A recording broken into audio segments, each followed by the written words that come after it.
Hello guys, welcome again to MK biovision biochemistry classes.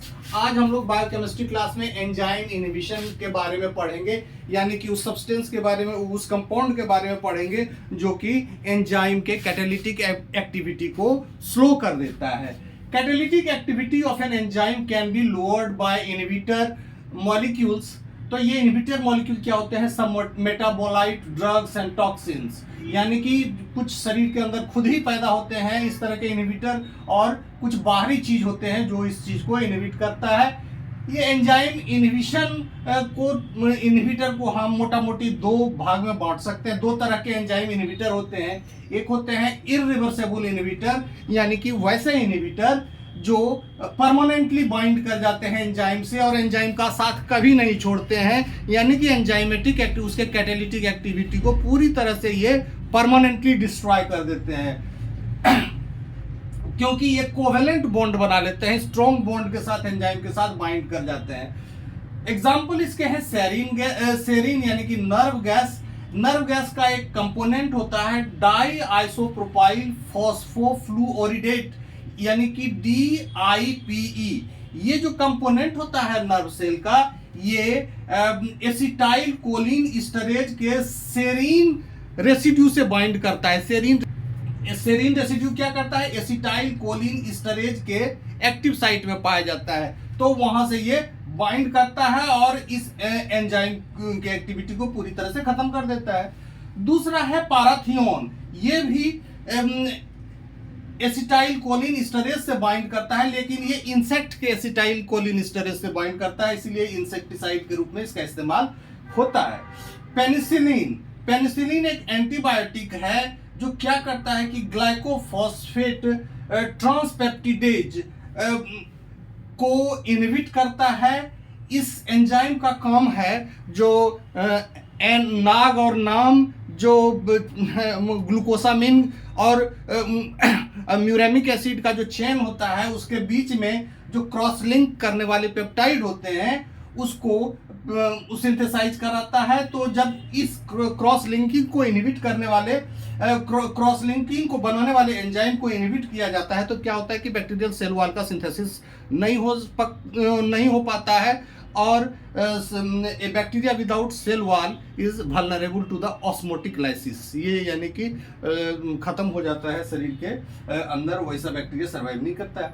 Aspirin क्या करता है? Bind करता है साइक्लोऑक्सीजिनेज से and reduce the synthesis of prostaglandin. Prostaglandin एक हार्मोन है जो कि साइक्लोऑक्सीजिनेज के द्वारा बनाया जाता है, और एस्पिरिन उसके लिए एक इररिवर्सिबल इनहिबिटर का काम करता है। दूसरा जो टाइप है वो है रिवर्सिबल इनहिबिटर। रिवर्सिबल इनहिबिटर वैसे होते हैं जो एंजाइम को हमेशा के लिए नहीं पकड़ के रखते हैं, वो एंजाइम को फ्री भी कर सकते हैं। तो inhibitor binding is not stable and permanent. और क्या करते हैं कि इस तरह के इनहिबिटर जो कि एंजाइम के साथ लगते हैं और फिर एंजाइम का साथ छोड़ देते हैं, उस एंजाइम से हटते हैं, उस तरह के इनहिबिटर्स का खास इंपॉर्टेंस होता है एंजाइम काइनेटिक्स में। इररिवर्सिबल वाले का इस्तेमाल मतलब क्योंकि वो एंजाइम का एक्टिविटी ही खत्म कर देता है, तो उसका एंजाइम के काइनेटिक्स में कोई यूज है नहीं। तो लेकिन ऐसे इनहिबिटर्स का जो रिवर्सिबल नेचर के होते हैं उसका स्टडी हम लोग एंजाइम काइनेटिक्स में करते हैं। तीन प्रकार के होते हैं। पहला जो है कॉम्पिटिटिव इनहिबिटर।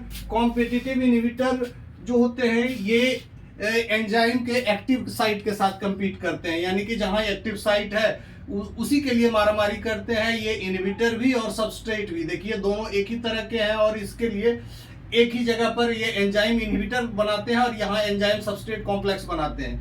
इसकी खासियत क्या है कि एक बार सबस्ट्रेट जब एंजाइम से बाइंड कर जाते हैं तब जो इनहिबिटर बाइंड नहीं कर पाता है, क्योंकि एक ही होता है जब, लेकिन एक बार ये ऑक्युपाइड हो जाता है सबस्ट्रेट के द्वारा तो इनहिबिटर के लिए कोई जगह नहीं बचती है और इनहिबिटर इसको एंजाइम सबस्ट्रेट कॉम्प्लेक्स को बाइंड नहीं कर पाता है। दूसरा जो है नॉन कॉम्पिटिटिव इनहिबिटर। ये इनहिबिटर बाइंड करता है with site other than the active site. ये जो है एक्टिव साइट से इतर कहीं और बाइंड करता है। For example pepsin for rennin enzyme. देखिए रेनिन एंजाइम में ये जो एक्टिव साइट यहाँ है और जो ये पेप्स्टीन है ये किसी दूसरी जगह बाइंड कर रहा है, एंजाइम के दूसरे साइड पर बाइंड कर रहा है, तो ये दूसरी जगह पे बाइंड करता है, लेकिन ये क्या करता है, डिक्रीज कर देता है रेट ऑफ रिएक्शन, क्योंकि इससे एक्टिव साइट भी प्रभावित होता है। Non competitive inhibitor kind both free enzyme and enzyme substrate complex. ध्यान रखने वाली बात है कि थर्ड जो है अनकॉम्पिटिटिव इनहिबिटर, ये क्या करता है कि it can bind only enzyme substrate complex, not free enzyme. दोनों में फर्क क्या है कॉम्पिटिटिव एंड अनकॉम्पिटिटिव में? इसमें क्या है कि पहले सबस्ट्रेट बाइंड करेगा, एंजाइम सबस्ट्रेट कॉम्प्लेक्स बनेगा, तब ये इनहिबिटर जाके यहां लगता है, तब जाके इनहिबिटर यहां लगता है। ये है अनकॉम्पिटिटिव इनहिबिटर, तो ये तब जाके यहां लगता है, यानी कि ना तो ये फ्री एंजाइम के साथ बाइंड कर सकता है, ये फ्री एंजाइम के साथ ये बाइंड नहीं कर सकता है। ये बाइंड करेगा कब? एंजाइम सबस्ट्रेट कॉम्प्लेक्स के साथ, जबकि ये फ्री एंजाइम और एंजाइम सबस्ट्रेट कॉम्प्लेक्स दोनों के साथ बाइंड कर सकता है। इसका एग्जांपल है ऑन कॉम्पिटिटिव इनहिबिटर्स का ग्लूकोज 6 फॉस्फेट डिहाइड्रोजिनेज। ये करता है कैंसर के एक्टिविटी को रेगुलेट करता है। तो इस तरह से हमने देखा डिफरेंट ऑफ इनहिबिटर कैसे काम करता है। हम लोग एंजाइम काइनेटिक्स के बारे में डिफरेंट टाइप्स, ये जो तीनों टाइप हैं, competitive inhibitor, non competitive inhibitor और uncompetitive inhibitor. Thank you, keep watching, bye.